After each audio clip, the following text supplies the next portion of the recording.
Hi, in this video, we are going to look at a couple of calculus problems, and you should learn how to solve these because these are problems that are typical for JEE Advanced. So let's get into it. So the first question says, if function f from n to n is such that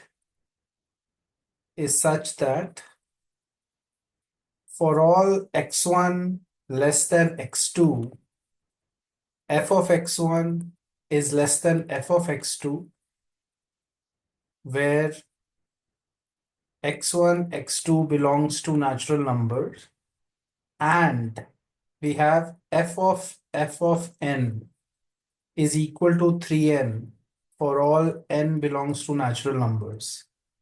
We have to find the value of find f of 1 plus f of 2 plus f of 3 plus f of 6. So basically we have to solve this functional equation, and it's a functional equation on natural numbers, right? The first thing you should realize is that if x1 is less than x2 implies that f of x1 is less than f of x2, then that means f of x is increasing. So that will mean that f of 1 is less than f of 2 is less than f of 3 is less than f of 6 and so on. So that is the first piece of information that we have. Now let's think about it. We have f of n is equal to 3n. Therefore, we can say f of 3n is equal to, instead of 3n, I can write f of n here, right? So I can write f of n. So I'm replacing this for 3n, right? Now, if you think about it, this thing can be written as, if you just focus on the outer brackets, these two f's, right? What do we have here? We have f of n is equal to 3n, right? So if you just focus on the outer brackets, or think of it in a different way, in this equation, if I replace n with f of n, right? What would I get? F of n would be 3 times f of n, right? We are replacing n with f of n here. So from here, I shall be able to say that this is equal to 3 times f of n, correct? For all n belonging to natural numbers. So basically what we have done is we have used the same relation here. We have used it in two different ways. First, I replaced basically instead of f of, we took an f on both sides here. So f of 3n should be equal to this. And then what we did was, in this relation itself, we replaced n with f of n. So we got the same expression here, and we got it as 3 times f of n. So we are getting f of 3n is equal to 3 times f of n. And that result is valid for all natural numbers, right? Okay, so now let's use that information in the next screen. So we have f of 1 cannot be equal to 1, because if f of 1 is 1, then we have f of 1 would be 3 times 1, so 3. But if you think about it, this is not possible, because that would mean that if f of 1 is 1, then f of 1 is f of 1, and that should be 1, which is equal to 3, which is a contradiction, right? What is the contradiction here? F of 1, if we assume to be 1, then f of 1 according to the original condition should be 3, but we are getting it as 1 only, right? So that is a contradiction. So f of 1 cannot be 1. So therefore, f of 1 must be greater than 1, because the function was defined from natural numbers to natural numbers. The first input, first element in the codomain is 1, which f of 1 cannot be equal to 1. So it must be bigger than that. So f of 1 is greater than 1, and therefore f of 1 will be greater than f of 1, right? because it's an increasing function. So when f of 1 is greater than 1, the function of f of 1, the output of that would be bigger than f of 1. So now f of 1 we know is 3. So 3 is greater than f of 1 we are getting, right? So notice what we have done. First, we have gotten an inequality that f of 1 is greater than 1. Then by doing the property that it is an increasing function, f of 1 should be greater than f of 1. But we know that f of 1 is 3 from the initial condition of the problem. If you put n is equal to 1 there. So we are getting 3 is greater than f of 1.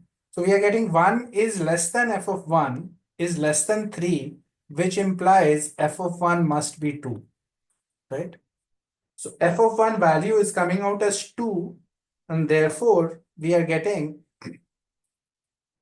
f of 2 should be equal to, now in this function, in this situation here, if I do f on both sides, I'll get f of 2 should be f of 1, and f of 1 is 3. So therefore we are getting f of 2 as 3 now, right? Now f of 1 is obtained, and that is 2. F of 2 is 3. So what is f of 2? F of 2 would be equal to 3 times 2. 3 times 2. Why is that? Because we are doing f of 2 here. We got one relation that we got one relation earlier, if you remember, that f of 3n is equal to 3 times f of n, right? This relation we have. So if you put n is equal to 1 here, you automatically get from here f of 3 is equal to 3 times f of 1, and f of 1 is 2. So f of 3 is basically 6. We get that relation directly. And f of 2, putting it in the original equation, the original equation was f of n is equal to 3n. In this, if you put n is equal to 2, you get f of 2 is also equal to 6, right?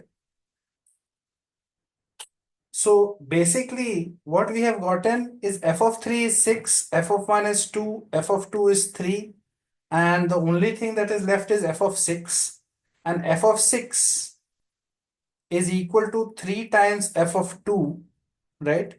Because we are using this condition again, n is equal to 2. So 3 times f of 2, and f of 2 is 3. So f of 6 is 9. So basically, we are able to find all the values once you start off and you get your initial f of 1.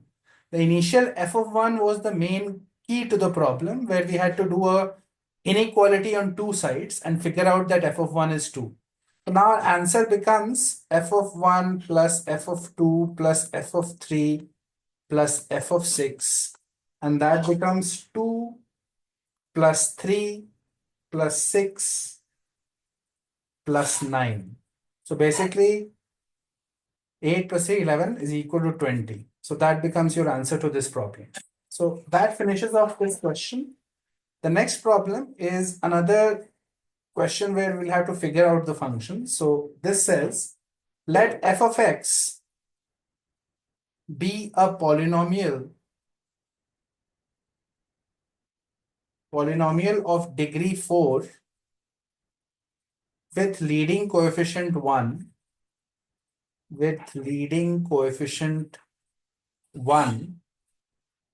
if x is equal to 1, 2, 3 are points of local extremum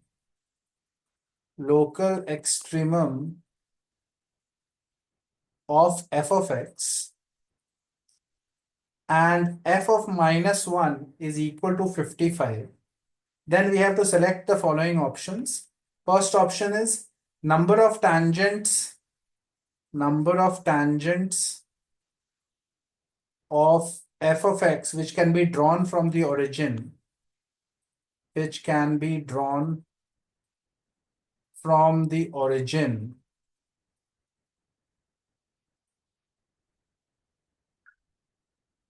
are 3.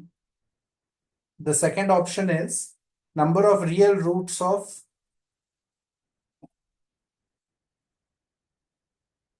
f of x equals 0 are 4. The third option is f of x has only two inflection points.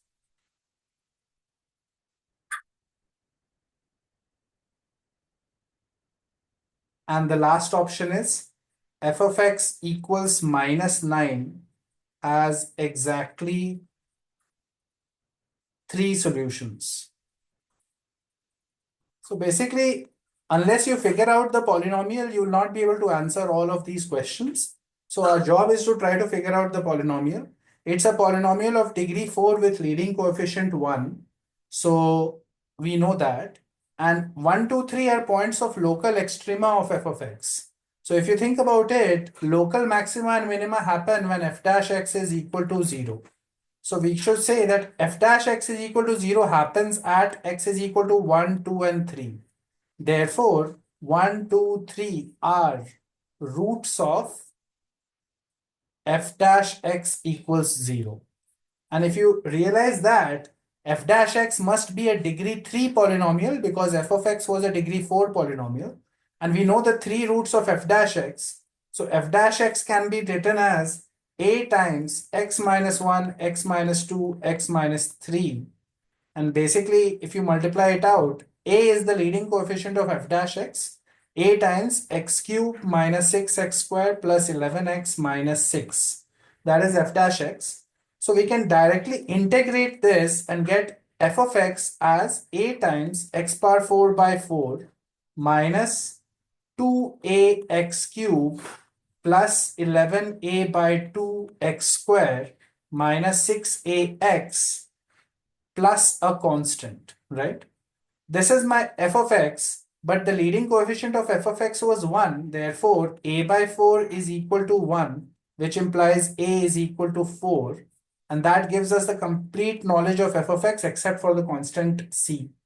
So f of x comes out to be x power 4 minus 8x cube plus 22x squared minus 24x plus c. But they gave us f of minus 1 was 55. So if you put minus 1 in this, you will get basically 1 minus minus plus 8 plus 22 plus 24 plus c is equal to 55.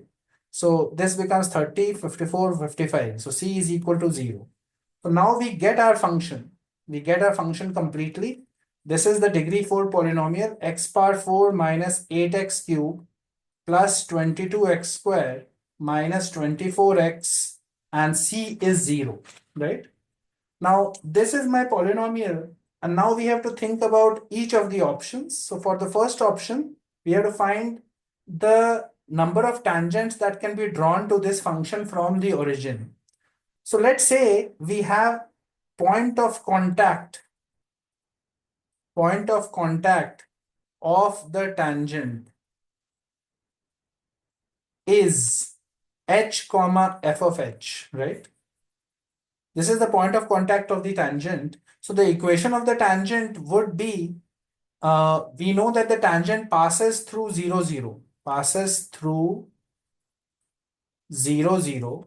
So the slope of the tangent at this point, slope is going to be f dash h. And now the equation of the tangent will be y minus 0 is equal to f dash h x minus 0. But we know that this tangent equation passes through the point h comma f of h. So therefore we can say f of h minus 0 is equal to f dash h multiplied by h. So we are getting f dash h is equal to f of h by h, right? So this condition must be true for tangent through the origin to the curve, right? So now let's calculate our f dash h. F dash h would be 4h cube minus 24h square, so 24h plus 44h minus 24, right?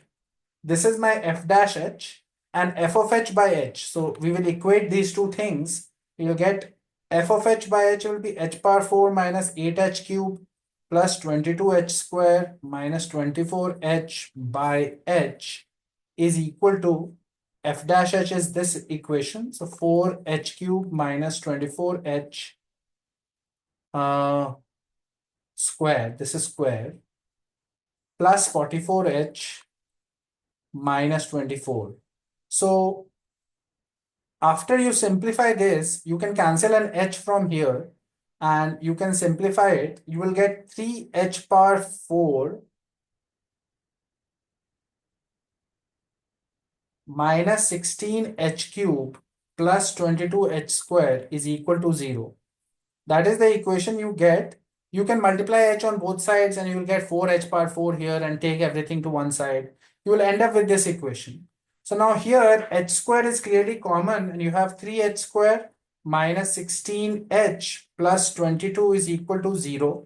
So that tells us that there are h is equal to 0 is a root here and it's a repeated root, right?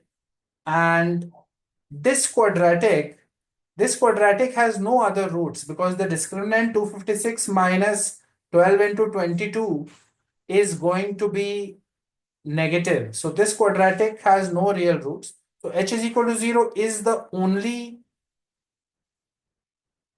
root for this equation, right? So 0 comma f of 0 is the only possible point of contact. So option A will be incorrect because it said that there are 3 tangents. Right now we are getting only one possible tangent here, right? We are going only one possible tangent, which is tangent at 0, 0, and therefore it passes through 0, 0 as well, right? So first option is incorrect.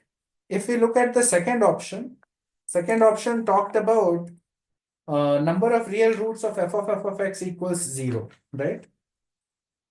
Number of real roots of f of x equal to 0 are 4. That was the second option. So if you think of the function f of x function was like this: x power 4 minus 8x cube plus 22x square minus 24x. And this function has, you can take x common here and you get x cube minus 8x square plus 22x minus 24. And we can say that f of x equal to 0, there will be roots at x is equal to 0 and roots of this cubic, right? If you analyze this cubic, its derivative is 3x square minus 16x plus 22. So the derivative is always positive, right? This derivative, this discriminant does not have any roots, right? The derivative is always positive. So basically our cubic is always increasing. So cubic can have at most one real root, right? So basically, let's say that root is alpha. Let's call that root alpha. So we know that f of x equals 0 has two roots. X is equal to 0 and x is equal to alpha, right? Now, the graph of the function, then let's think about it. When will f of x be equal to 0? So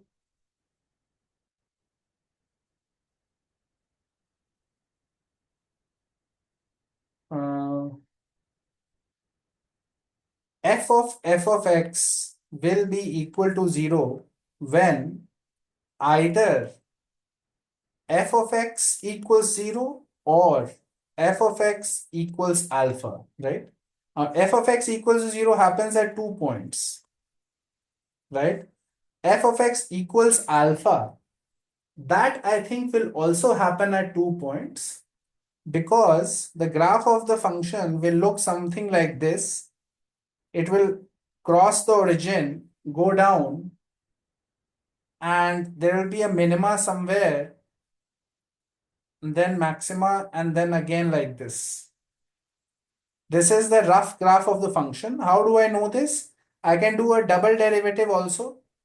So basically, I am finding points of maxima, minima for the function. I am getting 2 points. F dash x equals 0. Let me just analyze it a little more. Uh,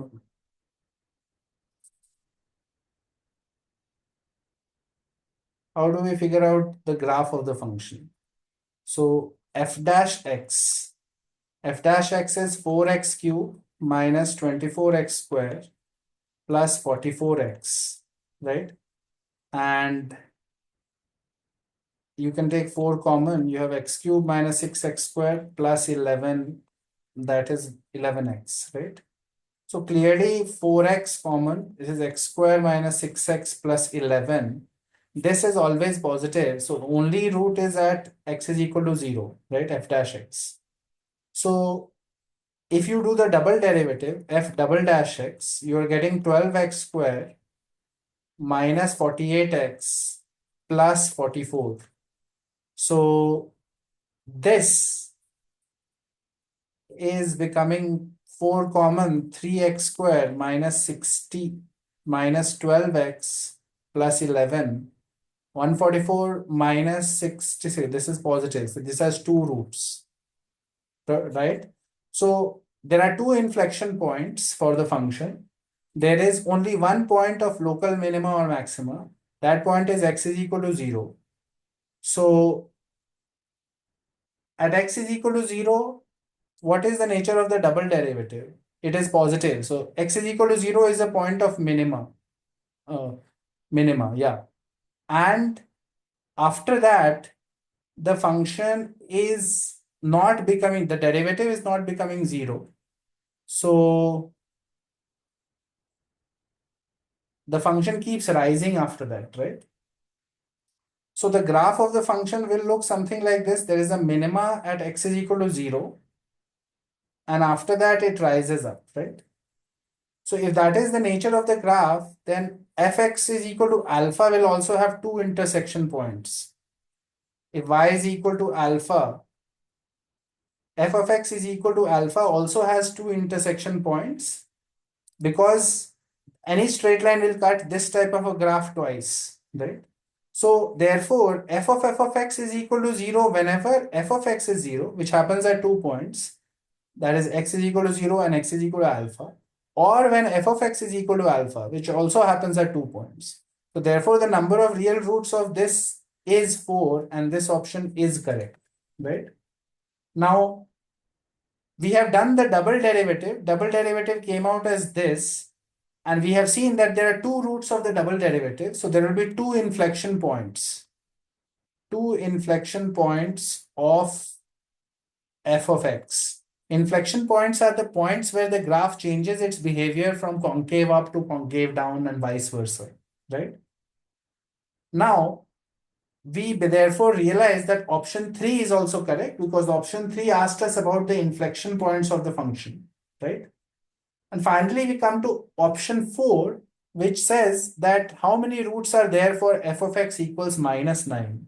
Now we know that the function takes the minimum value at 0, and the value of the function at 0 is actually 0, right?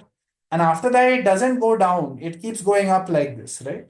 So f of x is equal to minus 9 will never have any intersection, right? In order to have an intersection, you need to have a value above 0, not below 0. So D option will be incorrect. And basically the answer for this problem is second and third options. So you need to realize that the initial part of the problem, finding the function, was not very difficult. The later part is where you have to do some analysis. You have to draw the graph of the function and try to figure out what is happening here, right? So I hope you have learned something from this video.